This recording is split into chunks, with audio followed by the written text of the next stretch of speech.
Hey everybody, welcome to another episode of Outdoors with MSA with Anthony Jones and myself, John Abernathy. We're excited to have you here today. It's going to be a good show. How you doing, Anthony? I'm good, man. How are you? Oh, can't complain. Um, Getting excited, man. We've been out a few times. We haven't put anything on the ground, but close. I mean, you missed. I missed. hey, that was a hard shot, man. Trying to pull back that compound while seated to the. We'll talk about it later on. Before we get really into what happened this last week, we want to run through the sponsors real quick. Yep. Knock that out.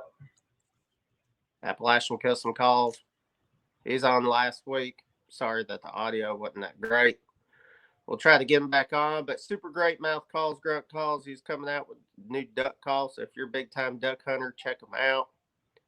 If you need a grunt call, it's custom. It sounds great. The deer acknowledge it. You need to go get one. Appalachian Custom Calls. You can find them on Facebook. Because it's Rickham Juice. I can't say enough about Dan DeWitt's stuff. I mean, you've been out, 12 times?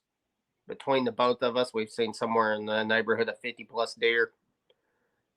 And I think part of it is to do with the Rickham Juice and the Cooter Juice. I mean, I should have put a picture up of the button buck that I had coming and working in the scrape. I got it. I got it on there. I added it. Oh. Yeah. So, super good stuff. Good guy. He just buried his brother the other day, so prayers out to him. And look forward to hopefully seeing him at the deer camp, Yep. Camo dust. I cannot say enough about this stuff. It works. I mean, like we just said, me and John, we've hunted 12, 13 times, seen roughly 50, 60 deer. 90% of those deer have came from the downwind side. The other 10% came from the upwind and went to the downwind side, never got busted, didn't even know we were there. Stuff really works. If you're not wanting to soak your clothes with some type of scent eliminator and freeze your butt off in the winter, then get camo dust. Dry form, stuff works great, man. VIP broadheads.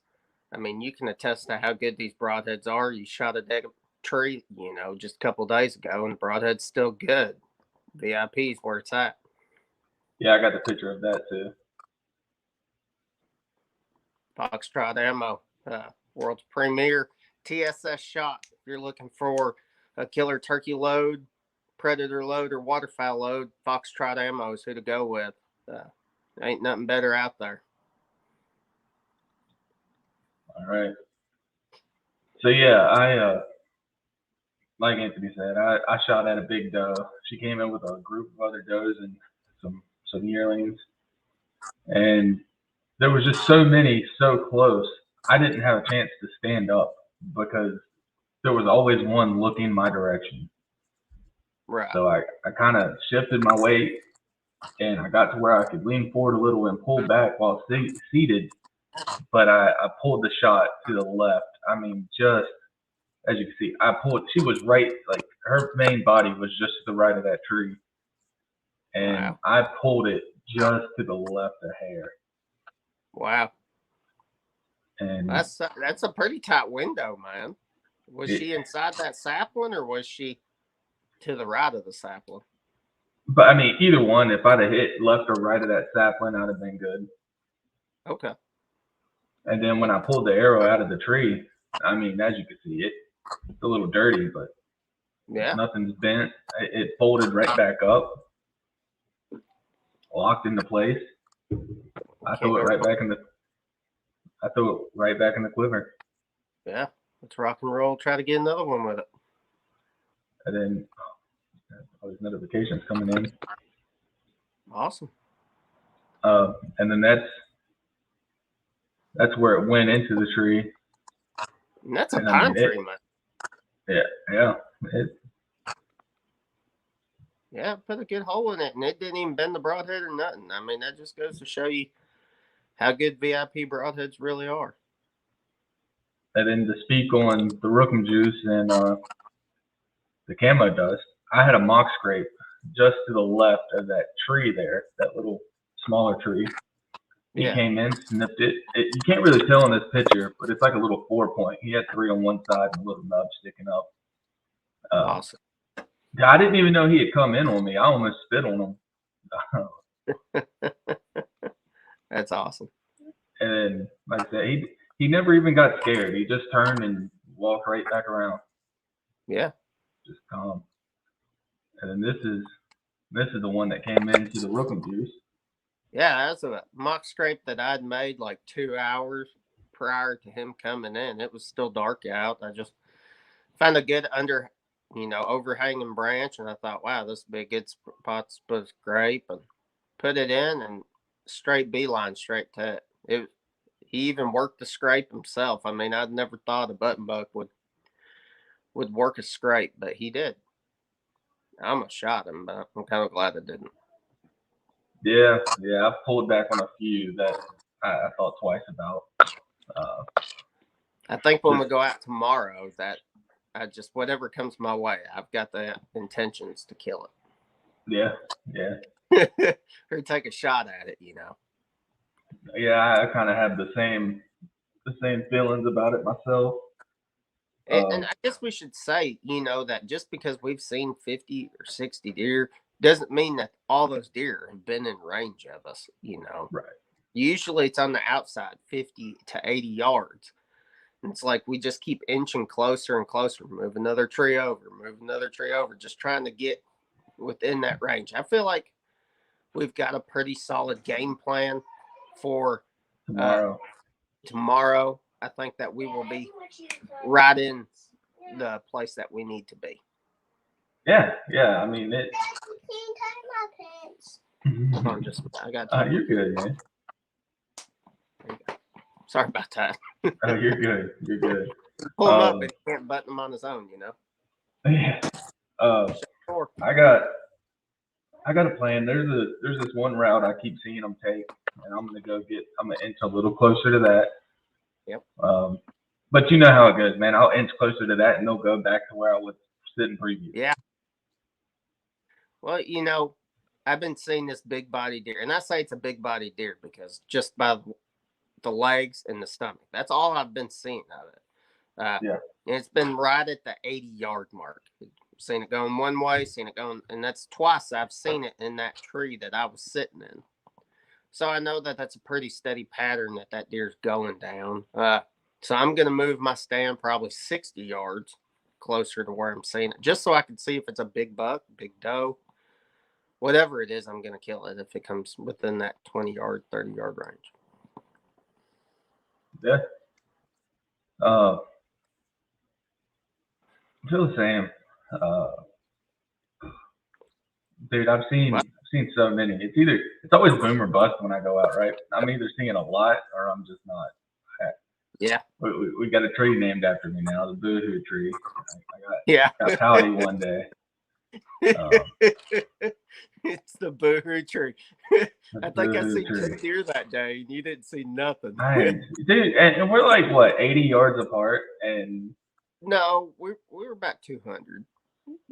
If you were sitting in the Boohoo, and we're about 200. So we're gonna, if you're moving 50 yards up and I'm moving 60 yards down, we're gonna be close. A little less than 100 yards, maybe, or a little, around 100 yards or so. Yeah. Maybe we'll see each other up over the lots or something. That'd be cool. Send you some Morse code while I'm up there. Yeah. You had a pretty scary mishap happen 2 hunts ago.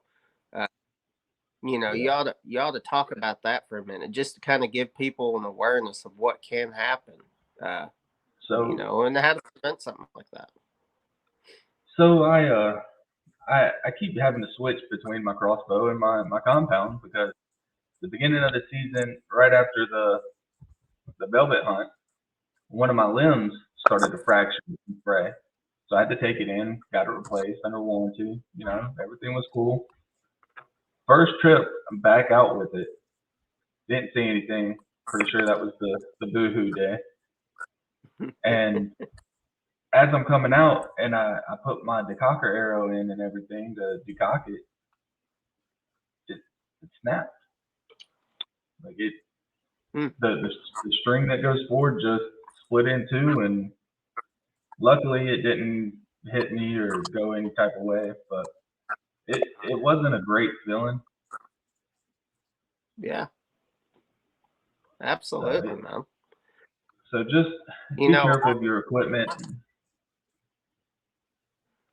Well, I had a mishap happen just the other day. When we came out of the woods, I went to decock my crossbow, or not decock it, but I always put a practice tip on, shoot it into my target, and good to go. And I guess the luminoc on my bolt had turned, and I didn't notice it or pay attention to it, and it caused my crossbow to dry fire. I looked it over super good. I'm going to go back outside here after we get done with this podcast, probably shoot it a little bit, get it working right. I looked it over good. I didn't see any fractures or hairline cracks in my limbs. That's just something you always need to be mindful of with a crossbow, is just how easy it is for them to explode, Yeah. I mean, and it's not like we're running bottom of the barrel crossbows. We have pretty decent gear. It should not be happening like this. I'm just going to keep using the compound until muzzle loader and rifle, because we got another week or so. 2 weeks. So juvenile is not this weekend, but next weekend. So we got bow season all the way up to juvenile Friday. So Friday's the last day of bow season. 2 days of juvenile, and then bow season opens back up for another week. And then it's 2 weeks of muzzleloader, and then here comes rifle season. So we got a pretty long rifle season. I feel like it's like 7 weeks. Every deer that me and you would probably be tagged out with bucks and still be killing does. Yeah, I'd be tagged out. There's your no wife doubt about would it. be like, hey, your wife would be like, hey, I think we got enough deer meat, Yeah. So and then all of these dude, I'm gonna tell you what, man. Jerky fiends are worse than crackheads. Oh, I agree. I got so many people who don't hunt that'll come up and be like, hey man, you got any more of that jerky? No. I like deer sausage. Do you like summer sausage? Yes. Oh man, there ain't nothing better when you're in the woods with some deer summer sausage, a block of cheddar cheese, and some Ritz crackers, man. This is why you don't kill shit. You up there like a damn gourmet pig. Well, you get some of them gourmet, you get some Gouda cheese or something like that. Yeah, man. We're going to eat good at deer camp. I'm super excited about it. We got 2 weeks till it comes here. No, we're going to do chili. We're going to do vegetable soup. There's going to be like 15 of us. I think Dan DeWitt's going to try to come. That'd be awesome. We got a couple sponsors that are going to give some stuff away to the vets and first responders that are going to be hunting with us. Camping out, primitive camp, man, on private land, but we're going to hunt on public. So that's a lot of the reason why me and you've been hunting public so much, is just kind of have an idea of where to put these vets at, or where they'll have the most success. Because chances are they've never hunted the WMA that we're hunting, or, they've never even been in the state before. I think we got 2 vets coming from out of state, one from Louisiana and one from Florida, I think. So it's a whole different country for them. I mean, they're used to swamps and gators and crawdads and hogs, and they're just going to come out here and hunt some thick stuff here in Tennessee. Right. Yeah. It's definitely. Now, the WMA we're going to is not terrible, man. Like, not compared to some of the ones. Like, the one here I hunt in Georgia, it's literally just a mountain. Like, right. You're not going to find very many flat, easy walking spots. Yeah. So as far as that goes, it's not the worst WMA I've ever hunted as far as terrain. And deer population is probably one of the best I've ever hunted. Yeah. Well, I mean, you've hunted what, 12 times? Yeah. 11 of, well, I've hunted 11 times on public land. And I've seen deer every city. Anywhere from one deer to as many as 10, 11 deer in a single city. And that's a pretty high deer density for a WMA, I feel like, anyways. So, Yeah.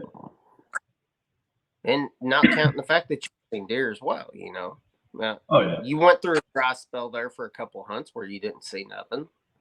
Well, the boohoo day, I was actually facing the wrong way.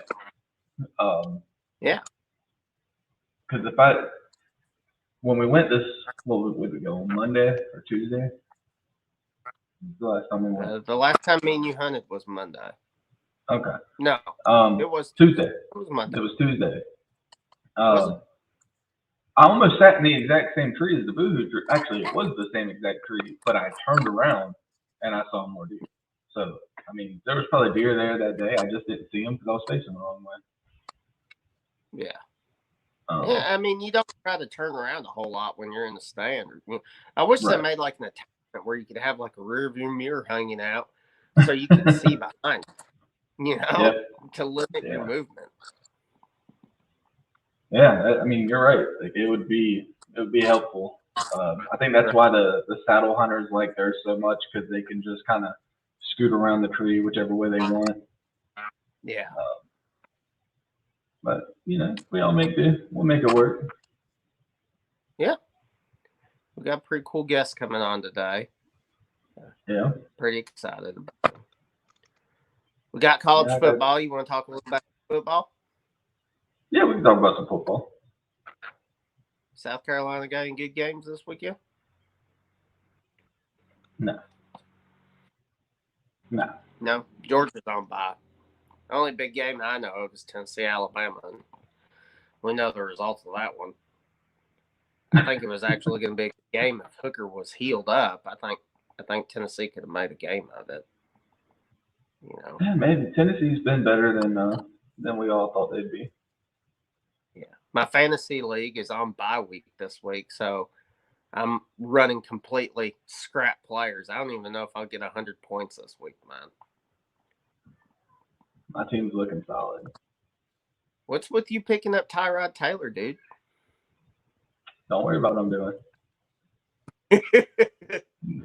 I heard that, man. You don't worry about what I'm doing. I got my plan. So far, most of my pickups have been dead on. I'm looking hard through, free agency to just try to find a couple players. And it's slim pickings, dude. And usually the players that you do find are at the bottom of the bench, that just ain't going to get played much. I think I've made 5 trades so far this season. Yeah, you've made quite a few. You've made like 40 waiver wire. 40 what? I said you've made like 40 waiver wire picks so far. Yeah. Yeah, I keep finding those guys that are on IR that are coming really back. playing. Yeah. Yeah. Well, see, in my other league, in MSA League 2, I've got the same players you do.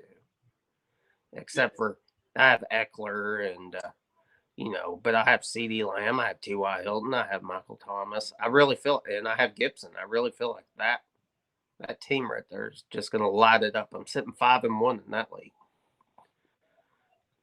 So, got a big matchup next week, I think, with Jason Chandler. So, he's 5-1 as well. Yeah. Yeah, there's a few of us that are – the league is starting to separate. You're getting some of the guys who – yeah, I'm here. Yeah. Yeah, the league is starting to separate itself. Then you have guys complaining like, well, you guys need to trade some of the good players away so we can win too. It's like, hey, this ain't a democracy, bro. Forget, why am I going to give you my good players, man? Right. Yeah, I'm not trying to give nothing away. I gave a pretty good tight end to get And what's Michael crazy, Thomas. yeah. What's crazy is I did a draft grade after I was done, and it said I had the worst draft class that you could possibly have. It's like a C plus or something like that, and I'm sitting undefeated right now with that draft class. For now. Number 1 receiver, number 2 receiver. McCaffrey's coming back. Yeah. Right. For how long? Who knows? Dude, if I was to ask you for a trade, you would trade for him in a heartbeat. I ain't stupid. I know. I don't need him that bad. Yeah. We're sitting pretty. It'd take a kidney transplant, bro. Speaking of which, hey, I got a buddy that could use some prayers right now. He just got diagnosed with stage 3 kidney disease. And he's a first responder. He's in our group. His name's Sean Jeffrey. Super good guy. He's the one that got me into trapping. I'm going to take you out trapping, kind of pass on everything that I learned last year from trapping. So if you're praying type folks, if you don't mind to say a prayer for Sean Jeffrey, I'd really appreciate it. Yeah. You want me to go ahead definitely. and invite Marlon? I already sent it. Oh, did you? Sweet. Yeah. Sweet. Hopefully So it comes in. And... let me ask you a question. Yeah. If you could have any kind of setup, I'm talking land, gear, like what would be the state you would buy land? What type of land, like as far as marsh, woodland, mountain, would you want? And then what is the gear you would want to put on that land? Like just your dream scenario. That's a really tough one, man. Just because there's so many good places to hunt. My primary thing would be turkey density, turkey harvest rate. So I would look towards counties and states that had high turkey success. That would be the county I would look for. And then as far as property goes, I'd look for good transitions and stuff like that. I like Tennessee. I'd probably choose here in Tennessee and somewhere around, Rutherford County, Wilson County, Sumner County, something like that. Morning, Bo. Morning. How you doing? I'm How's it good, going? sir. You? All right. That's great. Well, I appreciate you coming in on our podcast. We came here to talk a little bit about you, get a little history on you, but more importantly, just talk about this big old buck that you killed just a couple weeks ago. Oh, okay. Well, first of all, say thank you for having me on. And I'm a little bit tongue-tied. The program or the organization, Military Sportsman Outdoorsman, thanks for the invite and thanks for inviting me into the group. Yeah. The hunt was great, outstanding, loved it. A little bit about myself, Army veteran, 14-year service. Unfortunately, I'm an amputee, not a casualty of the Iraq War, but it is a service-connected disability. Yeah. I enjoy hunting. It's therapy for me because it helps me relax, calm down, and get away from a lot of things that bothers me and gets me to a place that of depression, things of that nature. And hooked up with Anthony, and Anthony made a lot of things happen. Matter of fact, I kid people when I tell them you gotta be real good to get on my wall of fame. And Anthony was the first person ever to get on my wall of fame when he got me on a nice fishing trip with some big bass. About 4 years ago, something like that. And yeah, man. yeah, so he's the first person who has been on my wall of fame. So you gotta be real good to get on my wall of fame, and Anthony has done it so far. And he struck again with this deer hunt that he helped me get on. And again, it's my first buck that I ever harvest with horns that I can mount. Nice. That's awesome, man. Yeah. And like you said a second ago, man, when you get out in the woods don't care about anything else going on in your life. The woods are just there. And it's a time to just sit there and reflect on, decisions you've made. Like it's just, like you said, it's therapeutic. Like it's a great place to go if you just can't unwind and get out of your own head. Exactly. And I learned a great lot of things on the hunts that I've been through with this program. Learned a lot of things from a lot of experienced hunters, veterans, and met a lot of good people on it. And I always have my hand of friendship extended out to anyone who wants to shake my hand. And just want to say that the hunt up in Bristol, I'm from East Tennessee, part of that area, and I know of Bristol, but I never knew of that place ever existed. That Army ammunition plant, I think it was, and learned a lot, seen a lot.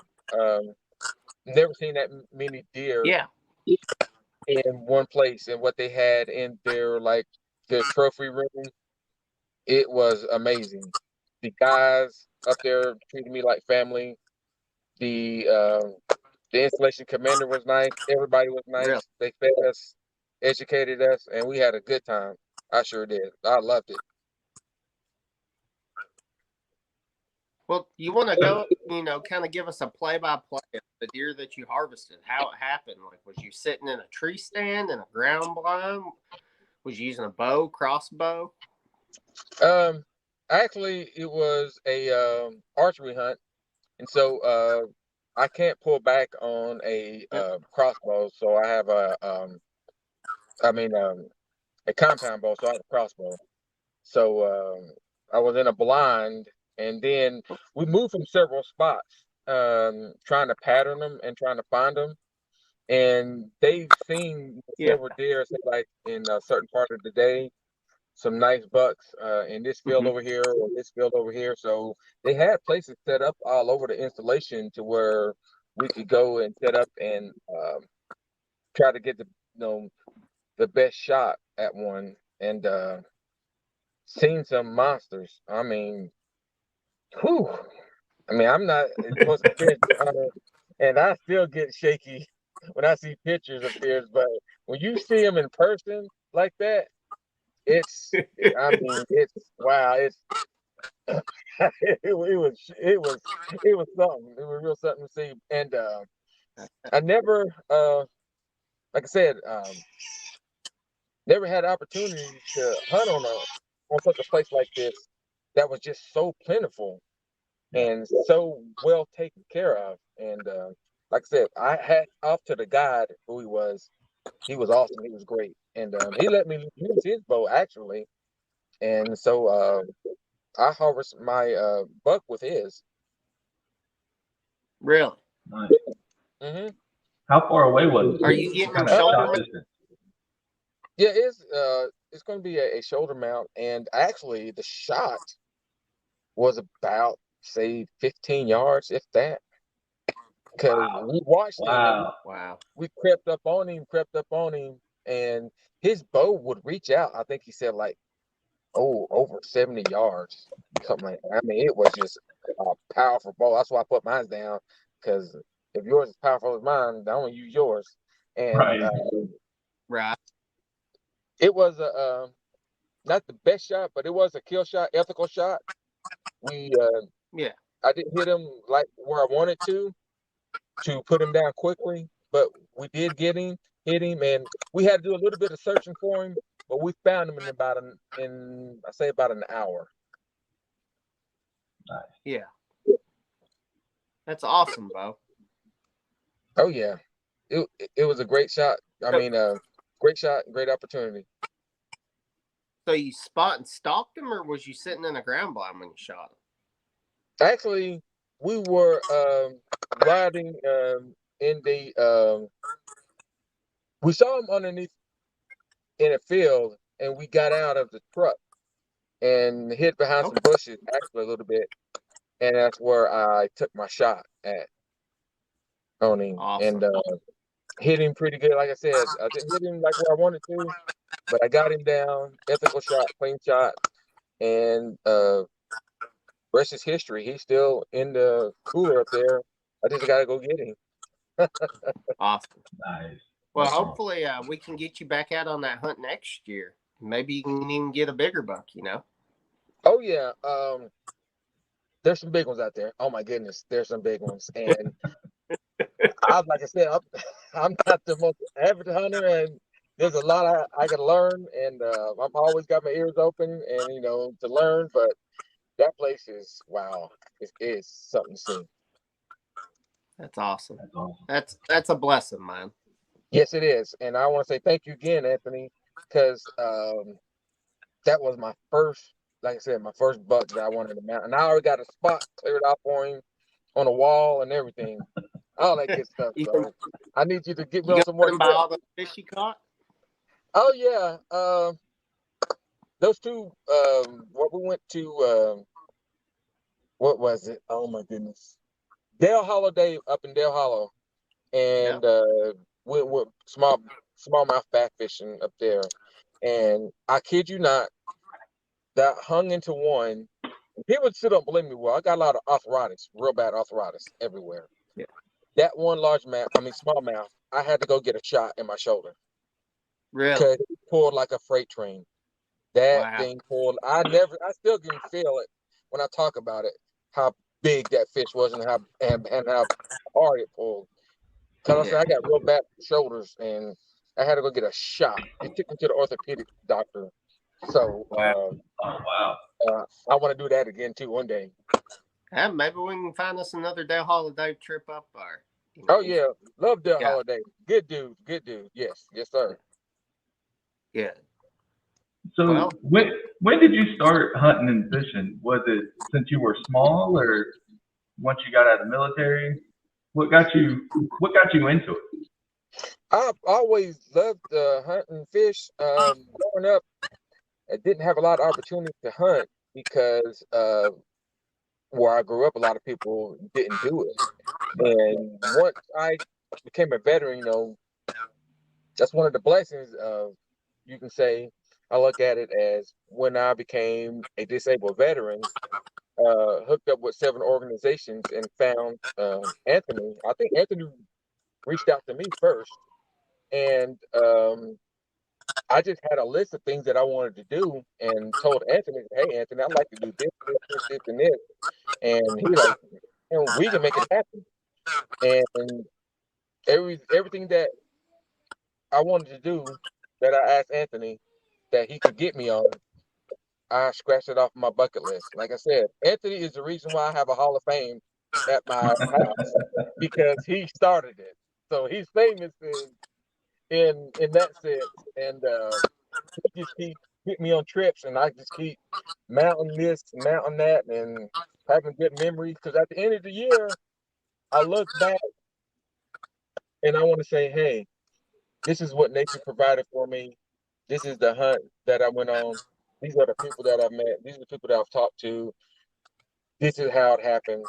And the next day, January 1 of 2022, I'm ready to roll so I can get on the hunt, so I can have that same talk in December every year about how I had an adventurous time outdoors. And So of all the trips you've been on and all the animals you've seen, what has been the best tasting thing you've had? so far, it has been. I've been on several hunts. I went with another organization, Ranger Road. We went on a antelope hunt a couple months ago back, and I really enjoyed that hunt.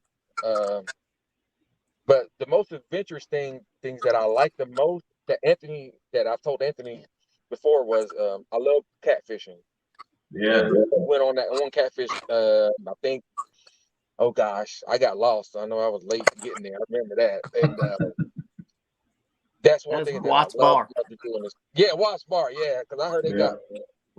Everybody heard the same story. It's That's got cars down there like Volkswagens.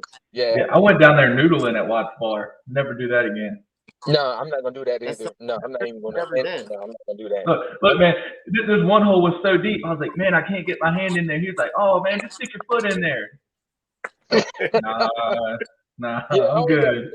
I only got I'm one good. foot, so I'm keeping that one. Yeah, but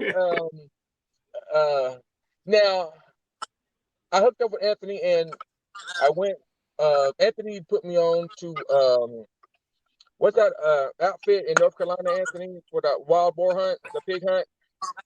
Cherokee Run out of South Cherokee, Carolina. yeah, Cherokee Cherokee Run. Run. Oh, Yeah, Tom Newman. I've never done that, and I've always wanted to do it. Like I said, Anthony has made a lot of my adventures for hunting, outdoors, and fishing, doing a lot of things.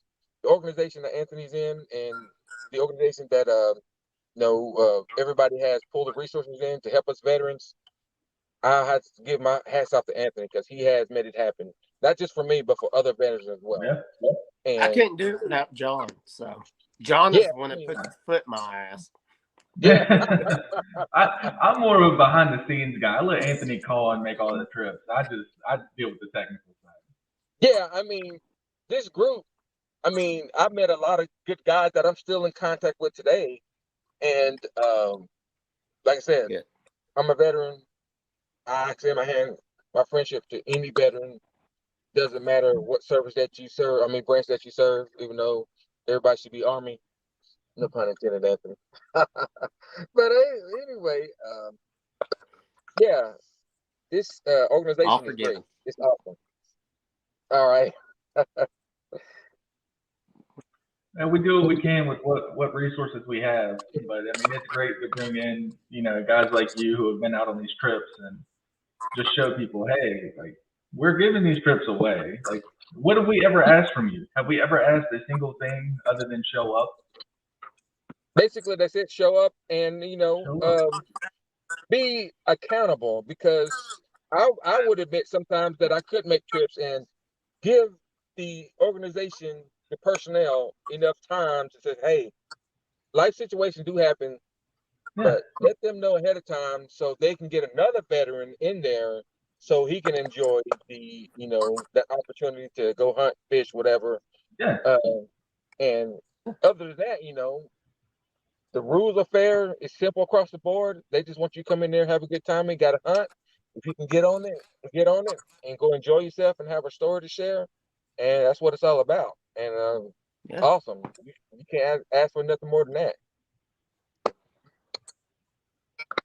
I agree. You got anything else? I'm gonna see if I can't. I'm gonna see if I can't pull up a photo of your deer, real quick. Oh yeah. I think everybody needs to see your buck, Bo.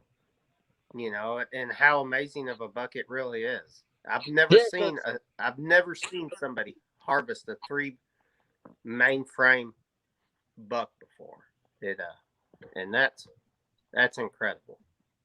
Yeah, So, I was still learning. I didn't know what you called that. I was like, wow. I didn't know what it was. I was just like, man, that looks different. That looks unique. And so we got it, and we're gonna go get him soon and bring him back and take him to my taxidermist and get the process going. And hopefully I'll have him on display spring or fall of next year. There he there's is. Bo's mate. Yeah, There that's he his is. 3 mainframe buck. That is a crazy Incredible. looking animal. I love it. Is it Yes, 8 sir. point? It's got character. Is it an 8 point? Yes, he was 8, but you can see on the left side of him, or there's 3 things sticking up on that side, and I'm like, I didn't even know what you call that. So I know he looked good, so I like it. That's a cool one to have on the wall for sure. Yes, sir. Yes. It'll be an eye catcher. Anybody who comes over will be like, "Oh man, look at that!" Yeah, absolutely. And also to say about one of the So how reasons do you? about the outdoors and loving it and hunting and harvesting what you eating what you harvest. Um, I went to culinary school and graduated in 2019, and so I made a lot Oh, of culinary dishes from wild game. Oh my Mm. goodness! Oh yes! What's your Oh yes! favorite? What's your go-to? Like if somebody's coming over and you have to prepare one dish to just get them on, because a lot of people are like, dude, I don't. It's too gamey. What's that one dish you throw in front of them and be like, no, try this. Uh, Backstrap. I Yeah. made a. It was a blueberry sauce. With deer backstrap on it with some. Oh gosh, now I forget the recipe. I have a picture, but I made that, and my kids. How I say this? It's the new beef. Venison is the new beef in the house. Yes, they love it that much. I mean, they love it that much. And that's awesome. man, the outdoors with hunting and fishing and things like that. Oh my goodness, I can cook a whole lot better than what I used to. Yes, I just put it like that. I'm Yeah, dangerous. That's I'm awesome. dangerous with salt, pepper, and water. there you go. Yeah. So juvenile hunt's coming up. You gonna get the kids out? None of my kids love to hunt. Really? Unfortunately, it's they don't know what they're missing, but they don't love to hunt. But I love to see other kids go out there Yeah. and their father and sons and mother and daughters. I love to see them go out there and enjoy it, and that's what it's all about because it's here for us older generation. But let's leave it for the next generation. Let's Right. teach them up and teach them how to enjoy what God has gave us and be great, adventurers of the outdoors. Couldn't agree more. Well, well, let's go get us a bear and put it on your wall there, Bo. All right, let's do it. I don't know if my wife gonna like it, but One let's do it. Oh yeah, of those, Right? you put it right above the bed. yeah. I just tell her it's a different type of bear. Yeah. I love to do that. Get it. Never been. I've never been. That Well, is let's see what that's an we can work out. experience too. Because most of the time when you're out there, you're the biggest, baddest thing in the woods. You see that bear, you start Yeah, feeling a little different way. Like, yeah. It's a little oh, different ball game because you in his ballpark now. Yeah. Hopefully I don't miss, or my guy don't miss because somebody in trouble. Yeah. oh yeah, And before we get off here, I want to say thanks to Guy Hurd he's out of East Tennessee up there at Kingsport for getting in touch with me to get you out on this hunt, Bo. So Yes, sir. special thanks to Guy Hurd and the Holston Munitions ammunitions plant. So we can't thank them enough for doing this hunt. And let's get you out there and get you even bigger buck, man. Yes, sir. We'll see you next year or next time. Absolutely. Awesome. You Appreciate it, ready for guys. turkey season? Oh yeah, I'm ready. Just let me Yeah, know. will we'll do. get you out there, man. Well, thank you All so right. much, Bo, for coming in and Thanks, telling Anthony. the story. All right, John. Bye, buddy. Take it easy, Bo. Mm-hmm. Bye. All right, we Grace. run through the sponsors and oh yeah, I love Bo. We'll run through the sponsors and then get out of here. Yeah. Appalachian Custom Calls, the best mouth calls on the market, custom pot calls, grunt calls. If you need one for the woods this year, rut's coming up. Better get that grunt call while you can. OldIndianTricksLLC.com. The best mock scrape and dough and heat synthetic. So if you're in a state that requires synthetic scents, this is the one to go to. Or even if you're a state allows natural urine, this will stay longer in the dirt than natural urine will. Way longer. Camo Dust. Can't say enough about this dude. Chris Parnell's got an amazing product that works every time.